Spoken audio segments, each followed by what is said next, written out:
Yang terakhir Bapak Ibu sekalian, ciri yang kelima adalah di mana ketika seseorang itu senantiasa penuh harap dan berdoa kepada Allah Subhanahu wa taala agar ibadahnya diterima. Nah, ini kata para ulama juga menjadi ciri-ciri bahwasanya ibadahnya diterima oleh Allah Subhanahu wa taala. Di mana ketika dia tidak tenang-tenang saja, ya, merasa ada kegelisahan sebagaimana yang dilakukan oleh para salafus soleh 3 bulan atau 6 bulan setelah bulan suci Ramadan. Merasa ada kegelisahan. Tetapi di dalam syariat kita diajarkan untuk tidak hanya gelisah. Sebab kalau kita gelisah terus, yang ada adalah kita mendapatkan keputusasaan. Ya, keputusasaan. Sebab kita akan selalu berpikir, apa iya ya ibadah saya diterima? Apa iya ya Allah mau menerima ibadah saya? Itu aja gelisahnya. Makanya Islam mengajarkan untuk mengimbangi kegelisahan tersebut, di mana gelisah ini bagus, tetapi harus diimbangi sehingga tidak berlebihan dengan namanya ar-roja, ya, pengharapan.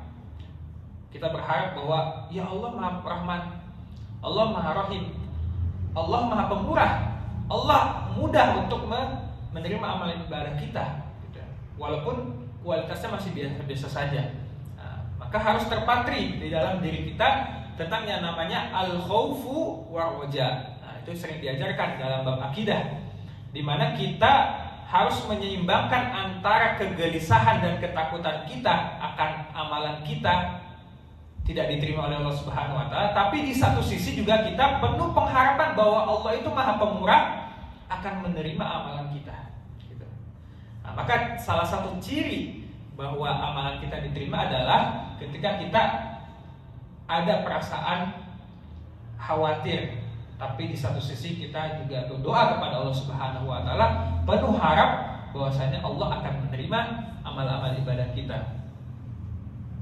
Itulah sebabnya kenapa Nabi Ibrahim alaihissalam, ya, ketika pertama kali membangun Baitullah, ya, Baitul Haram, yaitu Ka'bah, kemudian setelah selesai membangun Ka'bah, meletakkan pondasinya, ya, kemudian dia berdoa, Rabbana taqabbal minna innaka anta as-sami'ul alim.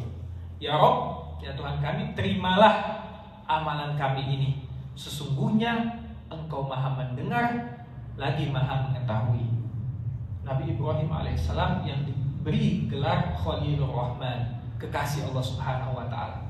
Kalau kita punya kekasih, ya, pasangan kita, istri kita, ya, pasti akan kita korbankan segalanya untuk istri kita. Maka Nabi Ibrahim bisa dipastikan, ya, beliau punya kedudukan yang spesial di sisi Allah Subhanahu wa taala. Masa iya sih amalannya gak diterima oleh Allah Subhanahu wa taala? Tetapi dengan kedudukannya itu beliau masih meminta kepada Allah Subhanahu wa taala penuh pengharapan agar amalannya tersebut diterima oleh Allah Subhanahu wa taala. Nah, makanya kita diajarkan oleh Rasulullah SAW juga doa yang dimana ini senantiasa dibaca oleh Rasulullah SAW di pagi hari. Nah, bagus juga ini kita amalkan, ya, setiap pagi kita baca. Apa doanya? Allahumma inni atau Allahumma inna, ya, kalau untuk berjamaah, ya, Allahumma inna nas'aluka. Kalau untuk sendiri, Allahumma inni as'aluka ilman nafi'an wa rizqan thayyiban wa amalan mutaqabbala. Ya Allah, aku meminta kepadamu ilmu yang bermanfaat, rezeki yang baik, dan juga agar amalanku, ibadahku, ya, seluruh aktivitas ibadahku Engkau terima di sisimu, ya Allah. Nah, inilah beberapa ciri-ciri di mana Allah Subhanahu wa taala menerima amal ibadah seorang hamba.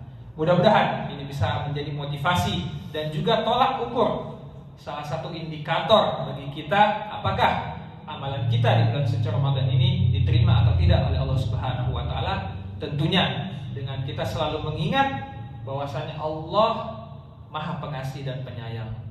Rahmat Allah Subhanahu wa taala begitu luas sehingga kita tidak putus asa, sehingga kita senantiasa berdoa kepada Allah Subhanahu wa taala agar amalan kita diterima di sisinya.